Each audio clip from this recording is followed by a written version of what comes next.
So my outline is going to talk first about a little bit about what NSF does, why it's relevant. Try to address the question of why there aren't more manufacturing apps in the App Store. If you want to make something, you're probably not going to find an app in the App Store. And why are universities a great place to try to jumpstart an app-based way of looking at manufacturing? Okay, so NSF supports basic research and education at U.S. universities, colleges, and small businesses in all fields of science and engineering except for medicine. NIH does medicine. We'll do almost anything if we think it's a good idea and it'll help science and engineering. So anything from Sesame Street, we were the first funder of Sesame Street. We still fund it today. And some of you may have seen that back in September, gravitational waves were finally detected. That was an NSF-funded project. I wish I could gush about the engineering sophistication of that project, but I'll control myself. Our budget's almost $7.5 billion in fiscal year 16. It's about 4% of federal R&D funding, 44% of non-medical R&D at universities, about 11,000 active projects.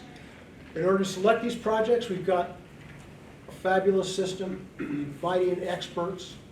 We have 250,000 experts a year read these proposals, 45,000 proposals a year. We sit down with them, we talk to them about the proposals, we try and pick the ones with potential, and we give them funding so that students and faculty and small businesses can all work together to make these things happen. Now, it so happens that NSF's got a pretty good track record in cyberspace. Just to pick one project. This is a project, the Stanford Integrated Digital Library Project. These are two screenshots from the final report that was filed on May 15, 2000. You can see that the first graduate student listed is Larry Page. He was working at Stanford at the time. Sergey Brin didn't need to be listed because he had won an NSF Graduate Research Fellowship, so they weren't required to certify his activity on the project. And I think in the understatement of all time, they're asked to say what came out of the project. The quote is, the Google search engine was developed as part of the project. It is now a company. I mean, I think you could argue this is probably the best investment the United States government made since the Louisiana Purchase.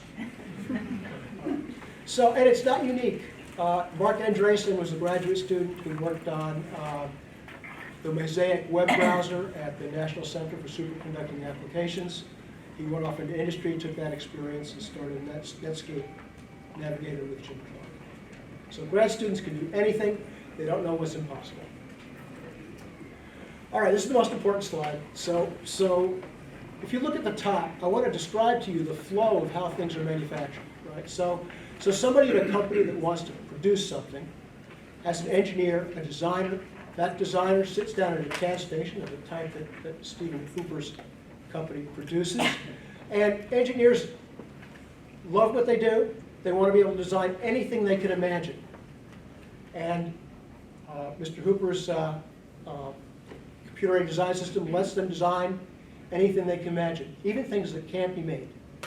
And then once that design is completed, it's sent off to a fabricator or a number of fabricators for bidding.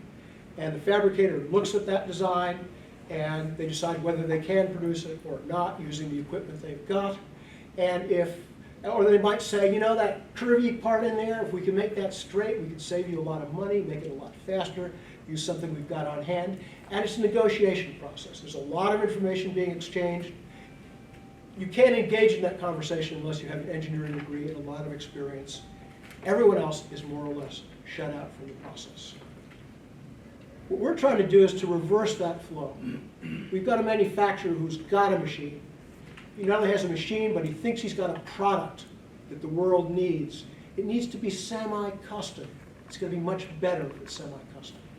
And so he uses basically a web page design tool, but in this case, for mechanical manufacturing, it's a tool very similar to that computer-aided design system, but it's a little different. Because what this tool does is it lets that manufacturer specify what range of parameters that part can have. It won't let you design a part, that can't be made with no conversation. No conversation required, no negotiations, no expensive expertise, inexpensive set of custom parts. So you might say in that impeller wheel, how many vanes do you want? What's the biggest diameter you can have? What's the smallest diameter? You set those parameters, you've got guaranteed execution. It can be made. All right, and that allows manufacturing to be a service. Yes, expert knowledge is absolutely essential, but the experts are essentially the web page designers. They set up the interface that's easy to employ. You can't make anything you want. You can just make what they're willing to make. And if that's not good enough for you, you have to find someone else. But it makes it easy to make what they can make. And the history of the internet is that's how things work. You know, the first apps aren't very capable, but enough people find enough that they can do with them to make $1 to finance the next generation of software that's better. And the power of the software increases with time. And the interfaces, the website interfaces, are the key enablers to let this happen. You need that web page design system. Those tools that are useful survive and improve. Those that are not useful die away. If 10,000 apps are developed and 100 survive, that's probably about right. So just to give you an idea, say you see a picture of a dress, you like the dress, you capture an image from the dress. This is a system that's being developed by Ming Lin and her colleagues at University of North Carolina, Chapel Hill. She's got a passion to bring this kind of a system to reality, that all kinds of sophisticated textile-oriented software, garment-oriented software at University of North Carolina. So the idea here is you capture that dress, the system abstracts the dress and puts it on a virtual mannequin. You pose the mannequin to make sure it looks right in all the positions you might want to have it look right in. That white dress is then a picture of the user. You upload that picture. The system abstracts the body shape underneath that dress. It fits that dress design to the user, virtually models the dress design. It splits the dress into component pieces of fabric. They're automatically cut, sewn together. You have a perfectly tailored garment. So here's how it works. On the left side is a picture of you. In the center is the catalog picture.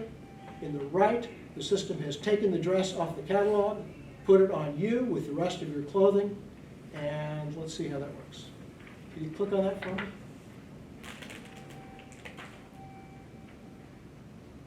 All right, so here you are. That's the body underneath the model. And there's a little simulation coming up where you can see the skirt blowing in the wind, so you can make sure it looks just right for you. It's kind of a crude simulation, but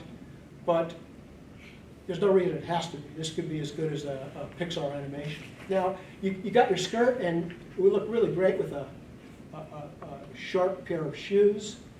Wojciech Matusik at MIT has designed. This is a lot closer to what I was talking about. This is a CAD file. This had to be built on a sort of a open source CAD engine, so it's a little bit of a crude model, but there's no reason this couldn't be a beautiful rendered Pixar image. So let's click on this one. And you see the sliders on the right. You're picking the shoe that's right for you, the design that's right for you. Heels a little higher, lower. Shoe size is adjusted. Oh, that's a good one. That's a good one, okay. It looks just right, you've got what you want, and you can move on to sending that off to a 3D printer and making a custom shoe to go with your outfit. All right. Okay, so now you're all dressed up. Maybe you're throwing a little dinner party. You need a centerpiece for the party. Karthik Ramani at Purdue. Oh, sorry. Click. Developing a nice web-based interface for making custom pottery. So here you are. It's all through gesture. You can use little tools to make the shape that you want. Once you've got it the way you want it, you send it off to a 3D printer and make a centerpiece for your pottery. I put this picture up, not because I'm going to talk about it, but because I want to make it clear there's a lot of really interesting novel technology sitting under all these projects. This is a project by Tom Kerfus at Georgia Tech. It involves a new way of looking at representing three-dimensional geometries. It's kind of the 3D analog of the pixels in a photograph.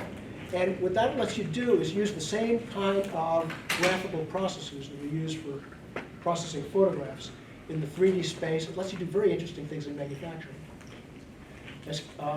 So for instance, if we wanted to have was a 3D bust of King Kong, sculptured, carved out of a solid piece of aluminum, you can visualize that piece, send the instructions directly to a cutting machine that would cut that out of the block of aluminum. And the nice thing about this is this system could use exactly the same geometric representation that 3D printers use. So it's very straightforward.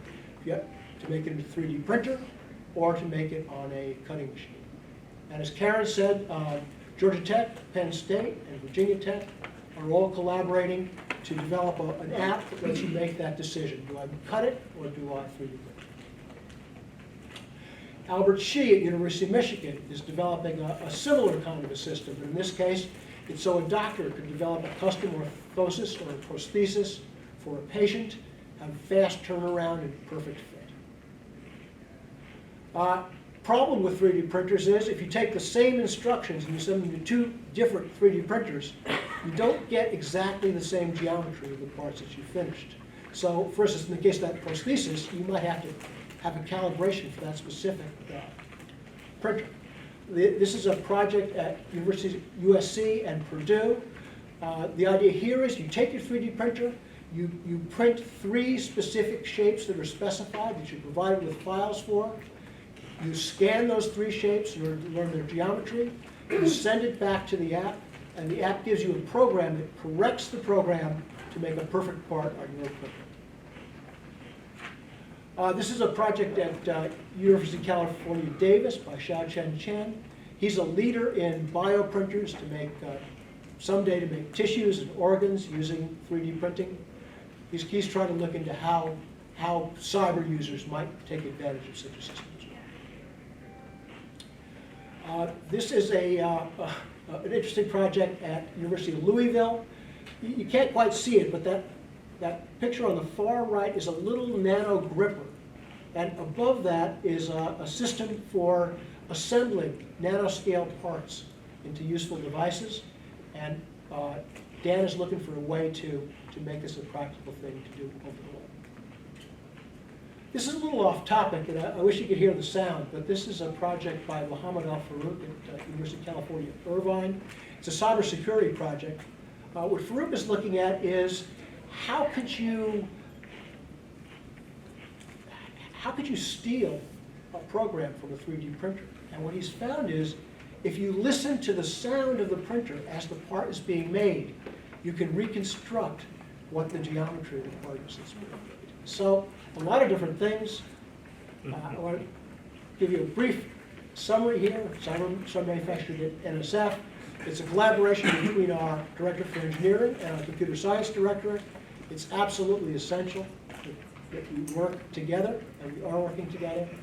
We seeded this initially in the Cyber Physical Systems program in 2012. Last year, in 2015, we gave out 31 small grants to 32 different universities. We gave out almost $7 million to get things started. These were exploratory awards to just see if there's anything there. That's what you just saw. And in June, there's going to be a workshop at UC Berkeley to bring together these two communities and to make some plans for the future. So thank you for your attention. It's been a pleasure.